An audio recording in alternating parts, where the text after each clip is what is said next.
mas nós vamos nos concentrar na palavra de Deus. Peço ao pessoal aí que procure local para sentar. Vamos deixar a chuva lá fora, estamos seguros aqui dentro. E vamos continuar com a nossa reflexão. O pessoal aí da projeção, por favor, coloca o banner para mim aí, ok? Da mensagem. E hoje nós vamos falar sobre a oração que Deus responde. Nós vamos seguir a terceira mensagem do livro de Jonas.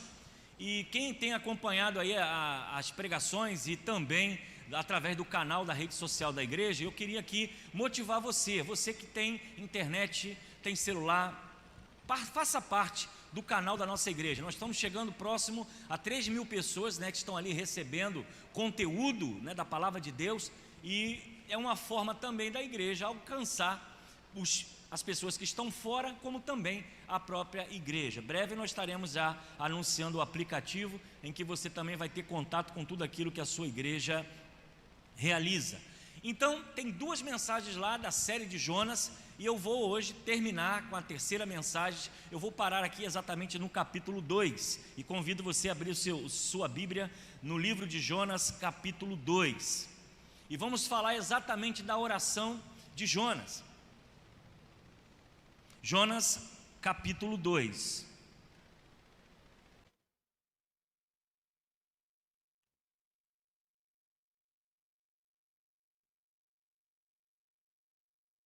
Os que encontraram, digam amém. Jonas, capítulo 2. Diz assim a palavra de Deus: Então, dentro do ventre do peixe, Jonas orou a Deus e o seu Elohim e disse: Em meu desespero clamei a Yahvé, e ele me respondeu. Do ventre do Seol, da morte, gritei por livramento, e tu, ó Senhor, ouviste o meu clamor. Pois me lançaste nas profundezas, no coração dos mares, e as correntes formaram um turbilhão ao meu redor, e todas as grandes ondas e vagas passaram por sobre mim. Então pensei, fui expulso da tua presença, poderei contemplar o teu santo templo uma vez mais? Eis que as águas todas me cercaram, até as profundezas da alma, o abismo me cercou, as algas marinhas enrolaram em minha cabeça. Afundei até chegar aos fundamentos dos montes, até embaixo, cujas trancas me aprisionaram para sempre. No entanto, tu fizeste subir a minha vida de volta do Seol, da sepultura, ó meu Senhor Elohim. Eis que quando a minha vida já se ia apagando, eu me lembrei de ti, Yahvé, e a minha oração subiu à tua presença, ao teu justo templo. Aqueles que acreditam em ídolos inúteis afastam de si a verdadeira piedade, benevolência. Eu, porém, te ofereci sacrifício com voz de ação de graças, o que prometi e cumpri fielmente. Sim, eis que Yahvé, a salvação, vem do Senhor. E Yahvé deu ordem ao peixe, e este vomitou Jonas na praia. A história de Jonas é muito conhecida, todos nós que já passamos pela vida cristã, pela classe de novos convertidos, ou desde criança dentro de uma igreja, todo mundo aqui já viveu um pouco da história de Jonas, um pouquinho sobre as músicas, que fala do peixe que engoliu o profeta. Jonas é considerado para muitos o profeta fujão, mas nós não podemos apenas nos prender com os erros de Jonas em fugir apenas. Nós precisamos olhar algumas características importantes na vida de Jonas e precisamos aplicar em nossa vida. E eu quero dizer uma coisa, você não é diferente de Jonas. Jonas fugiu de um compromisso, fugiu de uma chamada, fugiu de uma palavra dada por Deus a ele, e muitas vezes, eu e você, em alguns momentos de nossa vida, nós fugimos daquilo que Deus proporcionou para nós, com desculpas, porque não podemos, porque não temos tempo, porque não é possível, porque eu não sei fazer. E Deus muitas vezes coloca diante de nós desafios, proposta, propósito, e nós fugimos, negamos. Nós não somos diferentes de Jonas. Alegamos que não temos tempo, não temos saúde e causamos série de situações para evitar aquilo que Deus tem colocado para nós como missão. Jonas não é diferente de você e você também não é diferente de Jonas. Precisamos entender por que Jonas fugiu. E eu vou dizer uma coisa, talvez você na situação de Jonas faria a mesma coisa. Deus aparece para Jonas no capítulo 1 e diz para ele ir a Nínive. Nínive era uma cidade em que os assírios eram um povo totalmente violento, não acreditava em Deus e perseguia o povo de Deus. Eles eram tão violentos, que diz a história, que eles pegavam os seus inimigos, arrancavam as suas peles e penduravam nas muralhas para que todos pudessem ver. Em outros momentos, as suas cabeças eram degoladas, colocadas numa estaca e dava para a família passear pela cidade. Os inimigos que eram capturados pelos assírios, as mulheres grávidas, como eu já falei aqui nas mensagens seguintes, como introdução, as crianças eram arrancadas vivas de dentro do ventre de sua mãe. As mulheres grávidas, as crianças eram retiradas. E esse era o povo assírio. Quando Deus fala para Jonas, vai a Nínive e fala para eles, Jonas não concordou. Porque o coração de Jonas dizia o seguinte: o meu Deus é Deus misericordioso. Se eu for lá pregar para esse povo, o que vai acontecer? Eles vão se arrepender e Deus vai perdoar. Você vai ver isso entre o capítulo 3 e 4. Jonas coloca uma desculpa, ele não queria que o povo fosse perdoado. O que ele queria era que a mão de Deus pesasse sobre a cidade de Nínive, sobre os assírios, porque era o povo inimigo que tinha feito tanta maldade ao povo de Deus. Mas nós servimos a um Deus de misericórdia. Nós servimos a um Deus que perdoa pecados. Amém, irmãos? Porque eu e você também somos pecadores. Eu e você também erramos, falhamos, pisamos na bola em algum momento. E esse Deus de amor, esse Deus de graça, que teve amor pela cidade de Nínive, também tem amor por cada um de nós. Então Jonas, o que ele faz? Ele simplesmente se nega. Ele: não quero ir, não vou fazer isso, porque Deus vai perdoar o pecado. O que eu quero é que a sua mão pese sobre aquele povo, que mate todo mundo.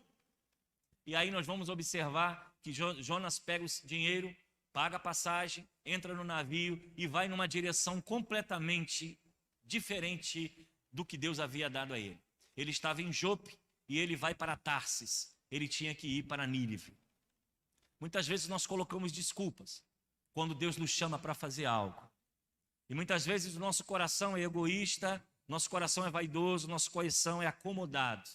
Nós colocamos desculpas e nós muitas vezes criamos situações para ir num sentido completamente diferente daquilo que Deus colocou para nós. Jonas talvez seja você, eu, quem sabe. Porque Deus nos chama todos os dias a cumprir, a viver a sua palavra. E muitas vezes nós estamos colocando desculpas todo o tempo de não fazer aquilo que Deus programou para nós. Mas Jonas então entra no navio e tenta fugir de Deus. Nós falamos domingo passado que ninguém foge de Deus. Jonas achava que pagando a passagem, entrando no navio e ficando lá no porão, ele ia simplesmente se safar do problema. Deus vai me esquecer, vai dar essa missão para outra pessoa. Mas Deus não, de Deus ninguém foge. Diz a Bíblia que Deus manda um vento e o mar se agita. E aqueles marinheiros começam a viver uma tormenta. Ao ponto que diz o texto que eles ficam desesperados. Eles começam então a clamar aos seus deuses, cada um ao seu Deus. Porque eu fico imaginando, marinheiro é gente que está acostumado com tempestade. Gente que vive de barra, de pesca, sabe muito bem o que é o mar revolto. Não é alguém que vai uma vez ou outra. Gente que vive, né, que viaja, que está dentro do navio, sabe muito bem o que é o mar turbulento. O texto diz que esses homens estavam apavorados. Aí eu fico imaginando o poder dessa tempestade. Essa tempestade devia ser tão terrível, porque os marinheiros ficaram desesperados. Mas como assim alguém que está acostumado com o mar? E eles começaram então a clamar os seus deuses de alguma forma para que viesse a bonança sobre aquele navio.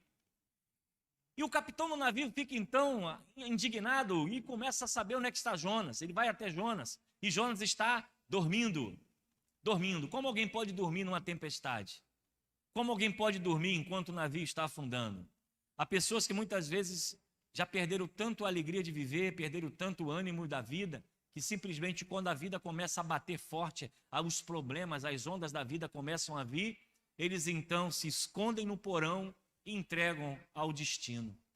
Jonas estava simplesmente entregue, não estava mais preocupado nem com a sua própria vida. E o dono do navio ali, o responsável, procura Jonas e diz para Jonas: por que você está dormindo enquanto nós estamos perecendo? E Jonas então começa a colocar para fora qual é o problema. Ele diz: olha, exatamente, eu sou servo do Deus Altíssimo, eu estou fugindo desse Deus. Os marinheiros ficam apavorados e começam a jogar fora do navio algumas coisas para tentar salvar o navio. mas Jonas permanece com o entendimento de que aquela tempestade era sua culpa.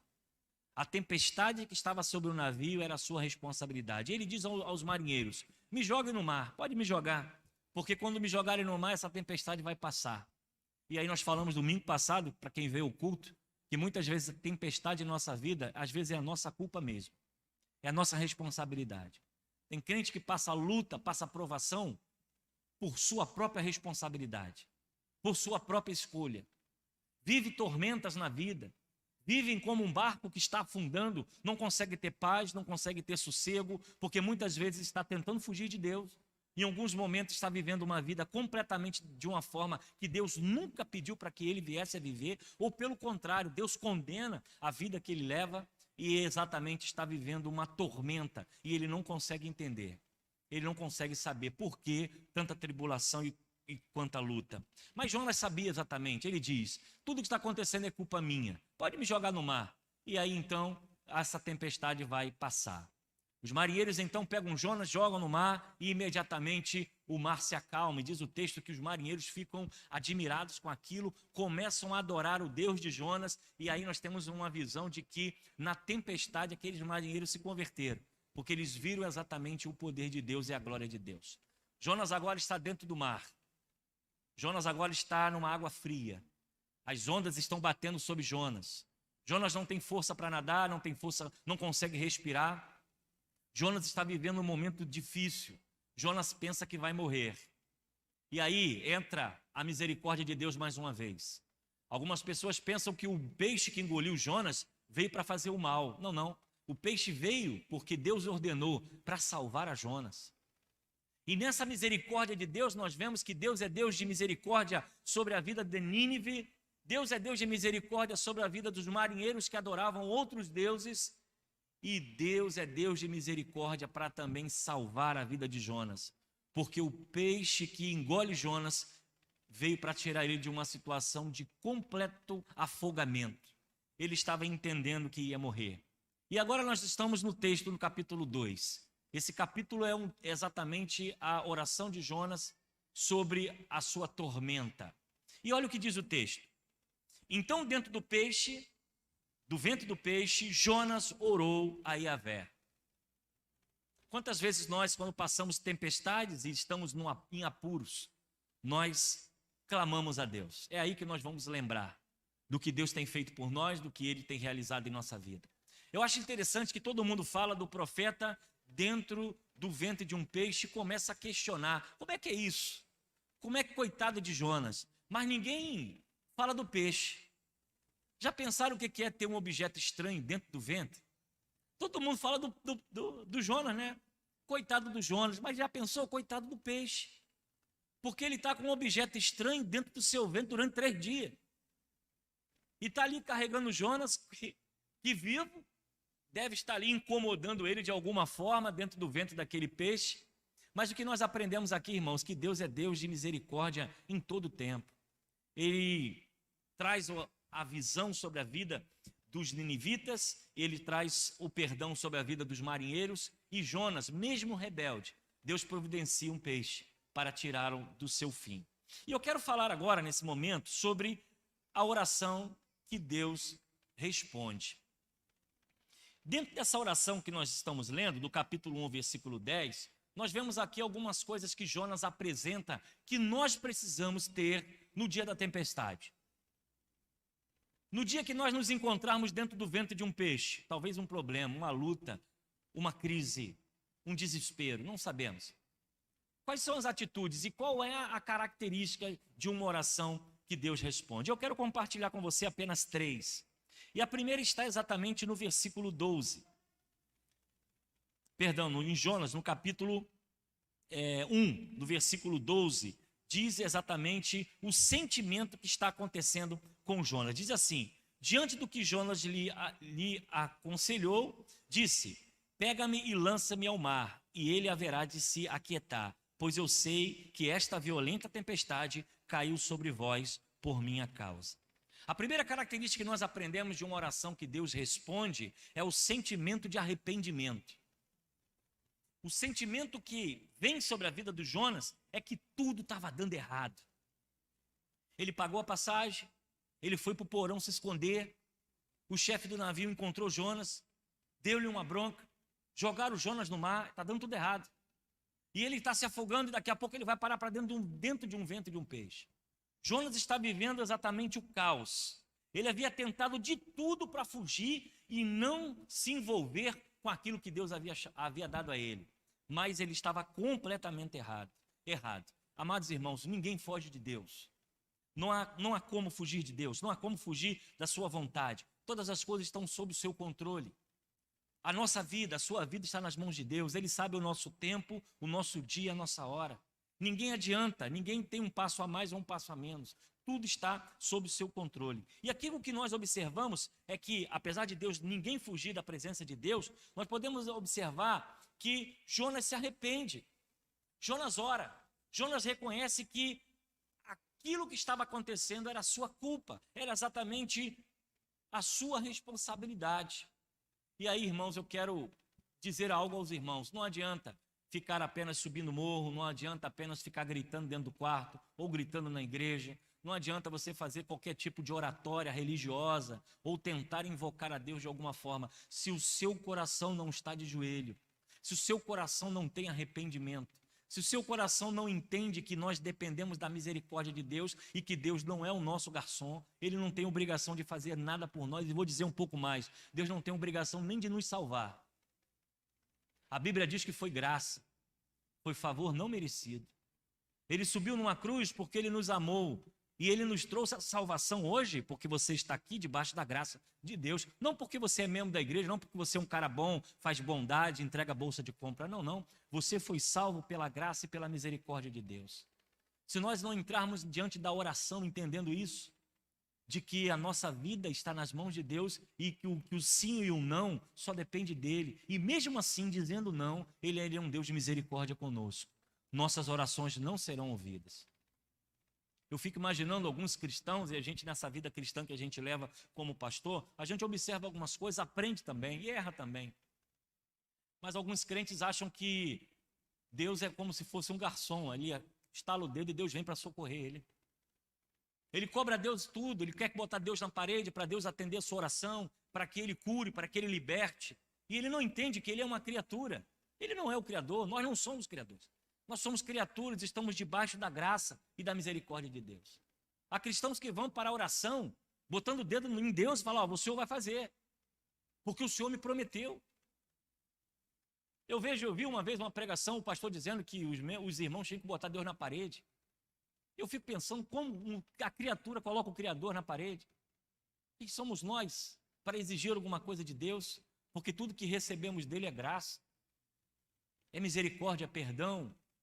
Às vezes somos abençoados em nossa casa, temos uma casa humilde, temos até um salário, talvez que não é aquilo que você gostaria de ganhar, mas os nossos lábios só amaldiçoa, só reclama, só critica, só murmuração, como se Deus tivesse a obrigação de fazer alguma coisa por nós.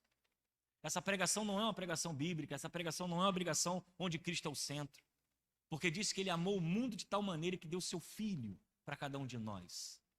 Então é tempo de nós entendermos, ao entrarmos na presença de Deus com oração, entrar com um sentimento de quebrantamento. Peça a Deus, Ele vai ouvir a sua oração, mas entre reconhecendo a grandeza, a santidade e o poder de Deus. O pecado e a desobediência trazem a ira de Deus sobre nós.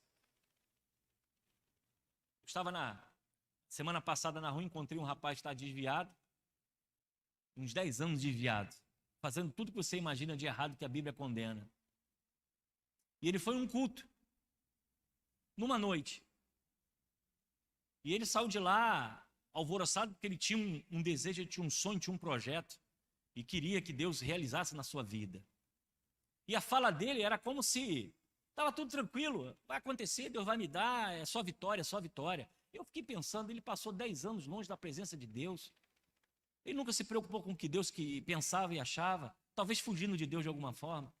E agora, só porque ele ouviu uma mensagem que trouxe ânimo ao seu coração? É claro que Deus é Deus de misericórdia, como atendeu Jonas, poderia atender ele. Mas eu acho esse evangelho um evangelho muito superficial. Deus, ele nos chama a viver a santidade, e a primeira coisa que ele deseja de nós é o reconhecimento que nós não somos nada sem Ele. Sem tu, sem o Senhor, nada podes fazer. E esse sentimento é que precisa estar no coração dos cristãos hoje. E essa falta de temor, essa falta de respeito com as coisas de Deus, é que tem levado uma geração como a de hoje, desse tempo, ser uma geração tão relapsa, uma geração tão light, uma geração tão fraca. Qualquer coisinha sai da igreja, qualquer coisinha tá de mal, não vem para os cultos, choveu, não vem para o culto, está do sol, agora com a internet então, todo mundo em casa. E a gente fica pensando, e quem é um pouquinho mais da antiga ainda lembra como nós tínhamos o respeito e o temor a Deus até entrar na própria casa de Deus. E as pessoas entram na oração, fazem oração, isso quando oram. Quando a oração faz parte da rotina diária. Porque tem alguns que nem oram mais. O que nós observamos em Jonas, na sua oração, é que ele reconhece a grandeza de Deus, ele reconhece o poder de Deus, e ele está exatamente entendendo que aquela tempestade, o ventre aonde ele estava do peixe, era a sua culpa. Então, irmãos, eu quero aconselhar você, a oração que Deus responde é você reconhecer que você é abençoado pela graça de Deus. Não porque você é bom, não porque você é bacana, não porque você é legal. Nós não podemos trocar nada com Deus. Não podemos fazer barganha com Deus. O Senhor me dá isso, que eu faço isso. Quem somos nós? Nós temos que continuar a fazer, continuar a ser fiéis, independente do que Deus faz por nós. Porque Ele já nos deu a sua graça, Ele já nos deu o seu perdão e nós estamos debaixo da sua autoridade. E é por isso que nós precisamos estar atentos e observar direitinho o nosso caminhar. Como é que nós estamos orando? Estamos orando com soberba? Estamos orando com vaidade? Estamos orando com autoridade? E querer fazer com que Deus faça aquilo que você quer e não aquilo que Deus quer que você faça? É algo que nós precisamos pensar. Segundo, uma oração que Deus ouve é que quando reconhecemos os nossos erros e clamamos a Ele. Lá no versículo, ainda, capítulo 1, versículo 14, ainda estou caminhando um pouquinho mais, diz, versículo 14, capítulo 1, e por isso suplicaram a Yahvé neste termos, ó Senhor, eis que nós te rogamos, ó Yahvé, não nos deixe morrer por conta da vida deste homem, e que não nos culpe pelo sangue inocente, porque tu, ó Yahvé, fizeste como te aprouve fazer. A segunda coisa que temos que aprender numa oração que Deus ouve é reconhecer os nossos pecados e clamar a Ele. Então, clamar tem um sentido de um coração contrito. Clamar vem num sentido de rogar, de comprimir a nossa alma. Oração que Deus ouve é a oração sincera. É a oração verdadeira, não mecânica, de repetição, ou muitas vezes vai orando, já vai andando, vai orando, vai fazendo um monte de coisa, às vezes ora até na frente da televisão. O clamor que Deus ouve a vida de Jonas e salva a vida de Jonas é um clamor exatamente voltado para um sentimento contrito. Lembra de Jesus no Getsêmani? E Jesus era um homem de oração, era o próprio Deus. Quantas vezes encontramos que Jesus juntou os seus discípulos para orar? Se ele orava, imagina nós. Imagina você na sua casa, no seu trabalho, para que sua empresa prospere, para que o seu ministério dê certo. Quantos e quantas vezes precisamos orar, mas nós só lembramos de orar quando estamos no ventre do peixe. Nós só lembramos de vir para o culto de oração quando a tempestade está forte. Quando a casa está balançando e as coisas não estão dando certo. Quando tudo está dando errado. Aí que nós pensamos em orar. Infelizmente. Certamente Deus é Deus que ouve a oração do contrito e arrependido. Veja o ladrão na cruz. Lembra o ladrão na cruz? Ele está ali crucificado, um está zombando, o outro diz, lembra de mim quando entrar no teu reino. Jesus fala, ainda hoje estarás comigo no paraíso. Talvez alguém pense, mas ele não se batizou, ele não foi para a classe novo convertido, ele não foi para nenhuma igreja, ele não cumpriu a vida cristã, já recebeu assim de mão beijada a salvação, fez tanta coisa errada, já está sendo punido lá, e aí ele recebe o direito de ir ao céu. Talvez o Jonas, se tivesse ali, falaria a mesma coisa. Por que salvar o povo de Nínive, se eles são tão maus? Há muitas pessoas que até criticam, né? Poxa, o camarada matou, roubou, estrupou, fez um monte de coisa ruim e agora é crente. Talvez o ímpio poderia até falar isso, mas um cristão não. Porque a graça de Deus é para atingir a todos em qualquer momento, em qualquer hora. A misericórdia de Deus não é a nossa misericórdia, nós somos vingativos. Nós queremos ver sangue, queremos ver as coisas, mas Deus não é assim. E Jonas queria exatamente, vai lá e destrói Nínive. Eu não vou orar por eles, que eles vão se arrepender. O Senhor vai salvar. Amados irmãos, nós precisamos entender o que é exatamente uma vida cristã. E essas mensagens que nós estamos trazendo é para restaurar a nossa comunhão com Deus. As coisas estão muito fáceis, estão muito tranquilas. Eu não tenho dúvida que esse coronavírus não veio à toa. Ele veio para sacudir tudo. E veio para sacudir a igreja. E veio para sacudir nós, pastores. E veio para tirar o conforto, o sucesso, a música, as coisas acontecendo com muita facilidade. A igreja ainda estão fechadas. Talvez o povo que se afastou, alguns nem volte mais. Se perderam na caminhada. O que nós precisamos ver nessa vida de Jonas é que tudo está dando errado. Mas lá no capítulo 2 ele começa a clamar a Deus. Ele começa a entender que Deus precisaria dar mais uma oportunidade para ele. Então não importa o quadro que você está hoje, não sei o que você está passando, meu irmão, qual é a tempestade em sua vida, nem sei o que você fez no seu passado. Uma coisa eu sei, esse Deus de misericórdia que alcançou Nínive, alcançou os marinheiros e alcançou o próprio Jonas, fujão, rebelde. Deus deu a chance de enviar um peixe para salvar ele, porque ele estava se afogando. Ele é o Deus que pode restaurar a sua vida. Ele pode perdoar os seus pecados. Ele pode mudar a sua história. Nada e nem ninguém pode ter acusação contra você a partir do momento que você é alcançado pela graça de Deus. Eu sei que há muitas pessoas que se convertem, mas ainda carregam na sua alma as rachaduras do seu passado. Porque agiram errado, porque erraram em algum momento da sua vida, no seu casamento, na sua história. E carregam isso como sentimentos. Eu quero te dizer que o Deus de misericórdia, Ele lança todas as coisas no lago do esquecimento. E a Bíblia diz que faz tudo novo para a glória de Deus. Você pode ser uma nova pessoa. A sua oração pode ser ouvida, porque Deus é Deus de misericórdia. Jonas, no ventre do peixe, clama, e Deus então dá ordem ao peixe, não apenas de salvar, como diz o último versículo, mas também vomitar Jonas exatamente na praia. Jonas foi vomitado pelo grande peixe para obedecer à vontade de Deus. Eu fico pensando, Jonas tão soberbo, tão esperto, foi vomitado. Imagina uma pessoa, né, ser vomitado, já imaginou? O que saiu de dentro do peixe? Jonas foi humilhado. Jonas foi jogado na beira de uma praia.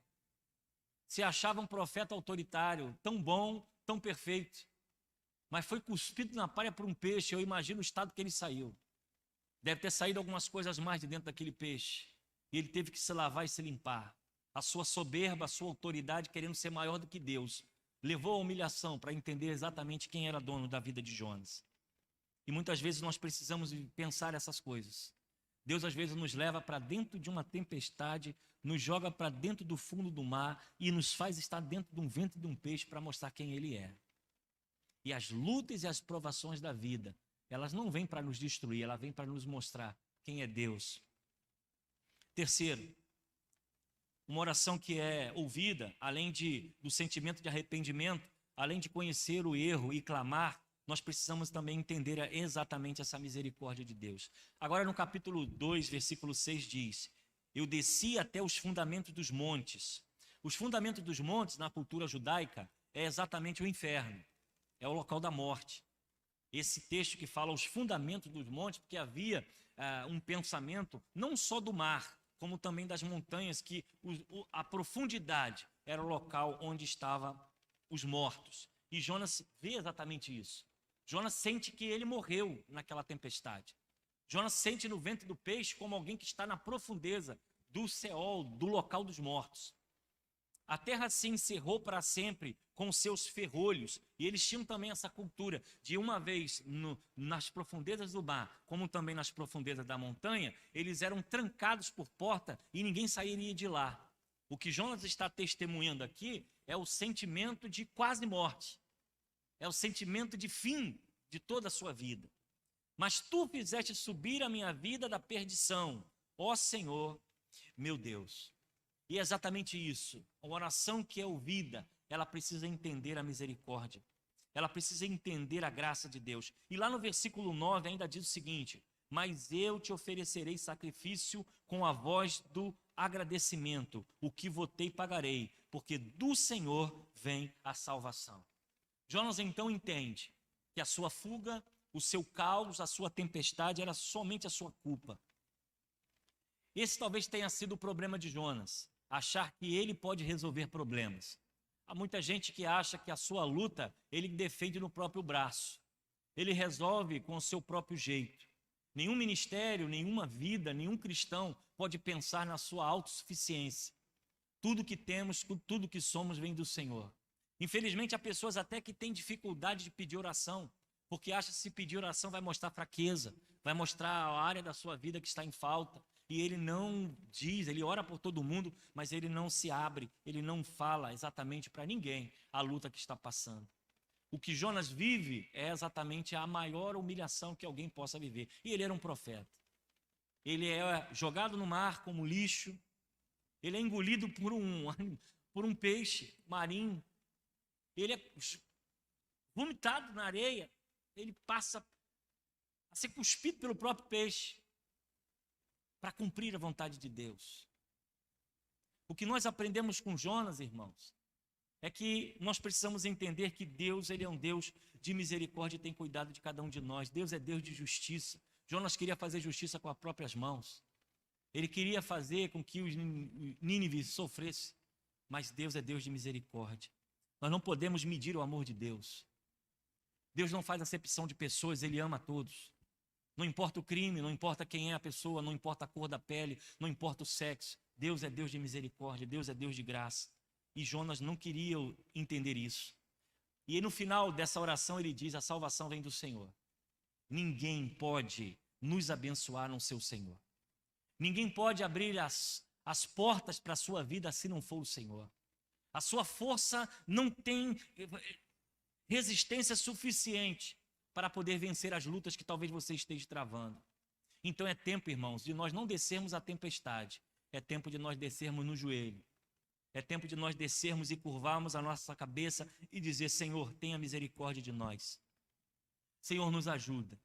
A luta que vivemos nesse tempo de coronavírus, tantas pessoas que amamos, tantas pessoas que morreram, eu só tenho a exaltar o nome do Senhor porque eu estou aqui com vocês. Por mais que você use máscara, álcool gel, tome vacina, faça o que você quiser, meu irmão, o controle de todas as coisas vem do Senhor. O vírus pode te achar em qualquer lugar, em qualquer ambiente, dentro ou fora, com vacina, sem vacina. E se não for o vírus, você pode tropeçar e cair, bater a sua cabeça e abrir os seus olhos na eternidade. Você pode sair com a sua casa, com o seu carro, por um dia de festa e de repente um objeto, um projeto encontrar você. Nós não sabemos como será o nosso dia amanhã, porque pertence ao Senhor. Então um cristão que vive uma vida sem oração, uma vida sem compromisso, uma vida sem intimidade com Deus, ele não vive uma vida verdadeiramente com Deus. Ele pode viver uma vida religiosa, frequenta culto. Ele pode ter uma vida religiosa, participa de uma denominação, canta e participa de algum ministério. O que nós vemos aqui na vida de Jonas é na vida de muitos irmãos, muitas pessoas que conhecemos. Estão passando tempestades, estão vivendo o caos, não conseguem encontrar saída, acham que é apenas mudar de igreja, ir para uma campanha, fazer alguma coisa de alguns dias que vai dar certo. E aí nós deparamos com um profeta que recebe a voz de Deus, que pensou fugir de Deus, que projetou e programou tudo, até pagar a passagem ele pagou, mas deu tudo errado. O meu conselho para você nessa noite é que você não fuja de Deus. O que Deus tem colocado no seu coração, faça. O que Deus tem chamado a você para fazer, faça. Pegue o arado e não olhe para trás. Não deixe que os dias e a hora do seu ministério, do tempo que você vive aqui, porque tudo isso vai passar e nós iremos exatamente nos encontrar com o Senhor. É preciso que venhamos a entender que uma oração que Deus ouve é uma oração que reconhece a sua fragilidade. Reconhece a fragilidade e clama. E reconhece que Deus é Deus de misericórdia. Se Ele nos atender, não foi porque apenas fizemos, foi porque Ele é Deus de amor. Se Ele resolver ouvir a nossa oração, é porque Ele teve misericórdia de nós. E não foi porque você faz muita coisa na igreja. Não foi porque você é pastor, é diácono, ou você é alguém que está 50 anos na igreja, que Deus tem alguma obrigação com você. Não, não. O que Ele faz por nós e o que Ele fez pelo ladrão da cruz foi graça, foi favor sem merecer. Se nossas orações precisam subir ao céu, mas antes de subir ao céu, Ele precisa descer no joelho e entender que tudo que temos, tudo que somos e tudo que pensamos em adquirir um dia, se um dia venhamos a receber, é porque Deus teve misericórdia de nós. Que o Senhor nos ajude, que você tenha uma semana de vitória. Ore pelos seus filhos, ore pela sua casa, ore pelo seu futuro, ore pelo seu ministério, ore por aquilo que Deus programou para você. Não pense ser Jonas. Amanhã eu resolvo, amanhã eu faço, amanhã eu me comprometo.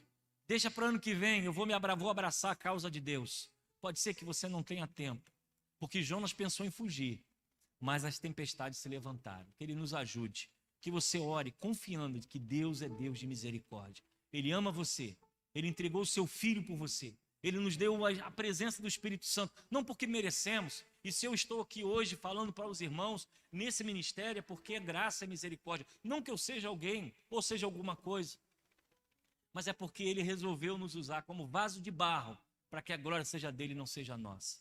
Que você tenha um sentimento de humildade, simplicidade, e que todas as vezes que você entre na presença de Deus, reconheça a sua grandeza, o seu poder e agradeça por tudo aquilo que Deus tem feito por você.